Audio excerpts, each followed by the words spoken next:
Assalamualaikum warahmatullahi wabarakatuh.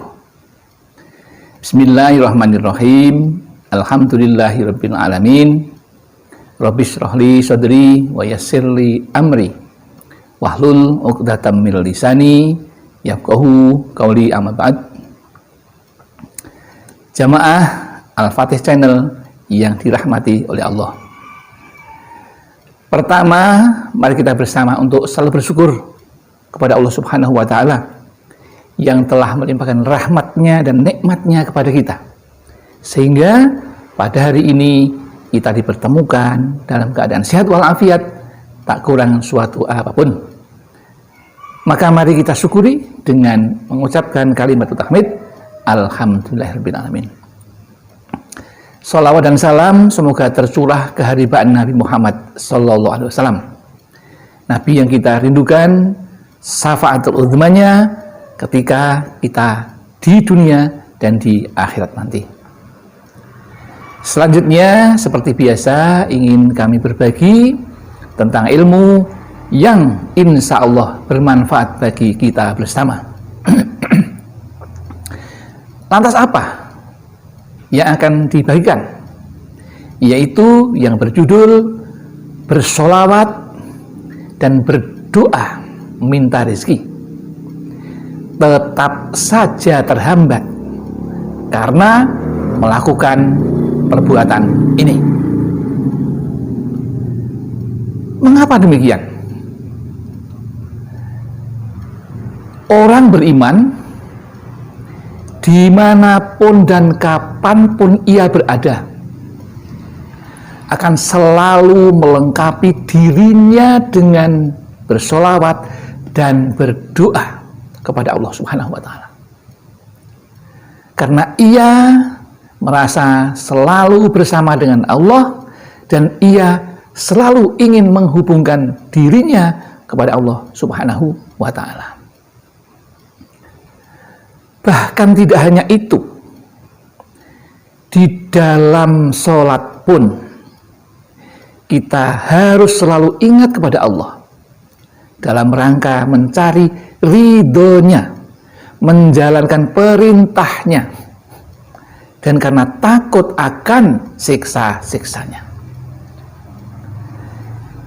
Di dalam sholat pun Allah mengajarkan kita untuk memohon rizki kepada Allah. Mari kita perhatikan ketika kita bangun dari sujud, ada 8 permintaan yang Allah contohkan kepada kita untuk meminta. Salah satu di antara dari 8 permintaan itu adalah masalah rizki. Karena rezeki ini juga akan menopang berhasilnya sebuah ibadah. Coba kita akan berzakat ketika kita mempunyai rezeki. Kita akan haji juga akan berbicara tentang rezeki, karena perjalanan menuju ke Makkah Al-Mukarramah itu juga membutuhkan rezeki atau biaya. Untuk kehidupan sehari-hari kita pun juga membutuhkan rezeki. Bahkan untuk beribadah pun supaya kita bisa menutup aurat, itu pun juga membutuhkan rezeki untuk membeli perangkat ibadah. Namun ada sesuatu yang menghambat orang beriman ketika berdoa dan bersolawat itu. Ia sendiri yang menghambatnya, karena sadar atau tidak, ia melakukan 10 perbuatan ini. Apa itu? Yang pertama, meskipun sudah bersolawat dan berdoa, beramal, tapi kalau ia menyekutukan Tuhan atau menyekutukan Allah, maka semuanya tidak akan diterima karena terhambat dengan perbuatan syirik ini. Syirik itu mengakui adanya Tuhan selain Allah, Bisa juga syirik itu mengakui adanya kekuatan di luar Allah. Coba yang sederhana saja. Kalau kita minum obat, kemudian sembuh dari penyakitnya. Kalau kita meyakini bahwa yang menyembuhkan itu obat, bukan Allah, maka kita pun sudah termasuk syirik kecil. Yang benar, obat itu hanya sebagai penyebab perantara. Karena banyak orang minum obat, tetapi tidak sembuh juga. Ini yang perlu kita tekankan. Atas perbuatan berikutnya yang juga menjadi penghambat sholawat dan doa dan ibadah yang lain, yaitu apa? Meninggalkan sholat. Orang yang meninggalkan sholat, rizkinya menjadi tidak berkah, amal doanya juga ditolak. Yang ketiga, yang menghambat semua permintaan, permohonan dan doanya, yaitu durhaka kepada orang tua kita.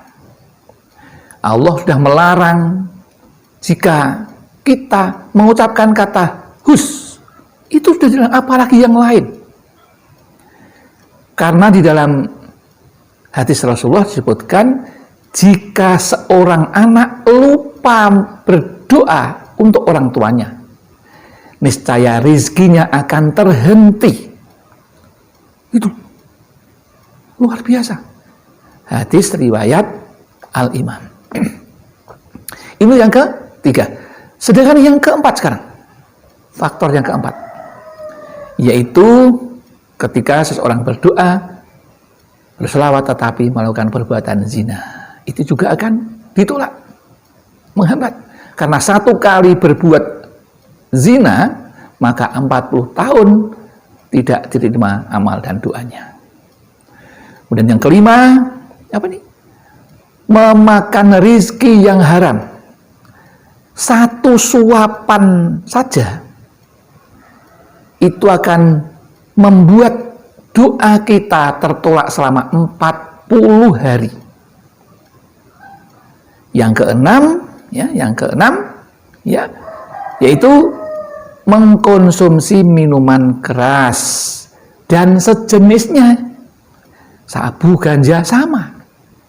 Itu juga doa dan apapun yang kita kerjakan tentang kebaikan, maka akan ditolak selama 40 hari, hanya satu teguk saja. Kemudian yang ketujuh nih, ini jangan dilakukan, yaitu memutus silaturrohim. Orang yang memutus silaturrohim, maka doanya akan ditolak. Yang kedelapan, yang menghambat itu, yaitu kita melakukan ghibah. Karena orang yang ghibah itu akan dimarahi, dimurkai oleh Allah. Karena itu perbuatan dosa yang sangat besar. Kemudian yang kesembilan, ya, sadar atau tidak, kadang-kadang orang menjadi kikir atau bakhil. Ya, tidak mau mengeluarkan sedekah, tidak mengeluarkan infak, tidak melakukan zakat, maka semuanya akan ditolak oleh Allah, baik doa maupun ibadahnya. Dan yang ke-10, yang terakhir, ya, tidak amanah. Nah, ini penting ini. Tidak amanah ini bisa berbuat yang tidak disukai Allah, sulit dipercaya. Dari mana orang akan memberikan rezeki kalau orang sulit dipercaya? Meminta bantuannya pun sudah nggak mau, apalagi kepada Allah. Khianat, ya, tidak amanah, tidak bisa menjaga apa yang diberikan oleh Allah, ya. Nah, maka dari itu ke-10 ini harus kita hindari kalau kita doanya dan semua yang kita permohonkan itu tidak terhambat oleh kita sendiri, perbuatan kita sendiri, bukan dari Allah tapi dari kita sendiri, ya. Allah pasti akan mengabulkan, tapi kalau kita menghambat, ya jelas pasti tidak akan terkabul juga. Demikian yang dapat kami sampaikan. Mudah-mudahan ini menjadi introspeksi kita agar kita tidak bersuudzon atau berburuk sangka kepada Allah. Ya, demikian yang dapat kami sampaikan. Ada kekurangan, kekhilafan itu kami yang melakukan karena kami merasa orang yang fakir akan ilmu dan tempatnya salah serta lupa.